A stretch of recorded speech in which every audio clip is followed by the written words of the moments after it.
Hello សួស្តីអ្នកទាំងអស់គ្នាបាទថ្ងៃនេះតែយើងខ្ញុំនាំមកយកនៅចំណុចមួយដែលតេតទៅជាមួយនឹងការប្រើប្រាស់ WhatsApp ហ្នឹងណាជាងការប្រើប្រាស់ WhatsApp គឺបងប្អូនធ្លាប់ប្រើប្រាស់នៅក្នុងទូរស័ព្ទដែរក៏ប៉ុន្តែពេលនេះយើងចង់ប្រើប្រាស់នៅលើ Desktop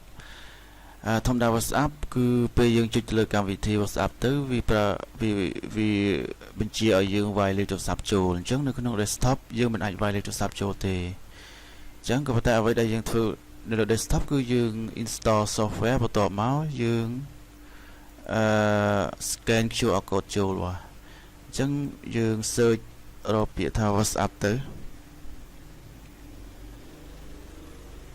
អូខេ WhatsApp software ហ្នឹងហើយបន្ទាប់មកយើងធ្វើការ download អូខេបន្ទាប់មកយើងធ្វើការ download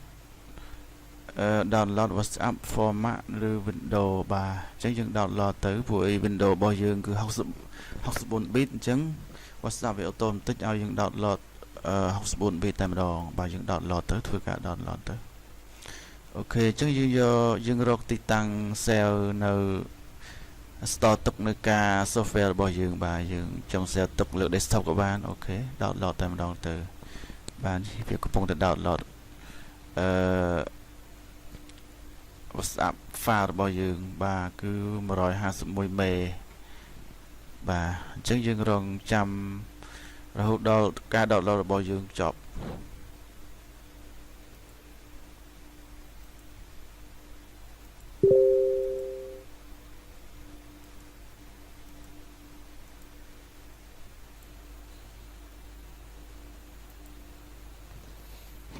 អូខេអ្នកនរគ្នាអញ្ចឹងការ download របស់យើងគឺ complete ហើយ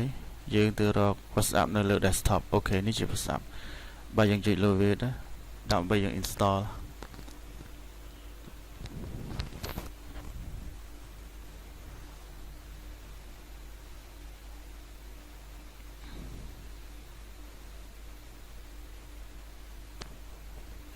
អូខេ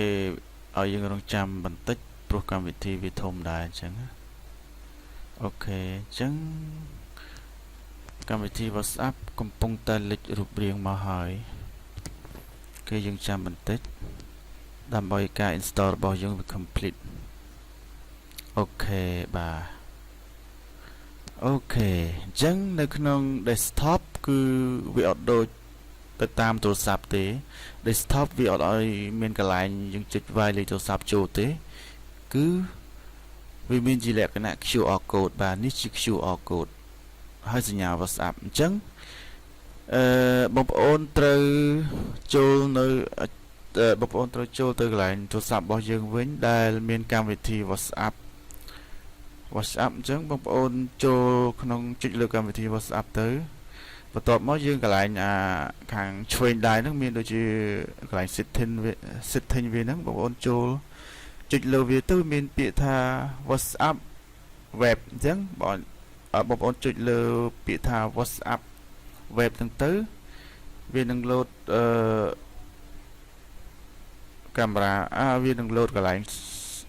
មួយសម្រាប់ឲ្យយើង scan QR code ចូលបាទអូខេយើង scan ឲ្យចំកូដរបស់វាទៅអូខេអញ្ចឹង WhatsApp របស់យើងគឺចូលជាស្ថាពរបាទអញ្ចឹងយើងអាចប្រើប្រាស់បានដូចតែនៅក្នុងទូរស័ព្ទរបស់យើងដែរបាទសូមអរគុណហើយយើងអនុវត្តដល់អ្នកគ្នាបាទសូមជម្រាបលា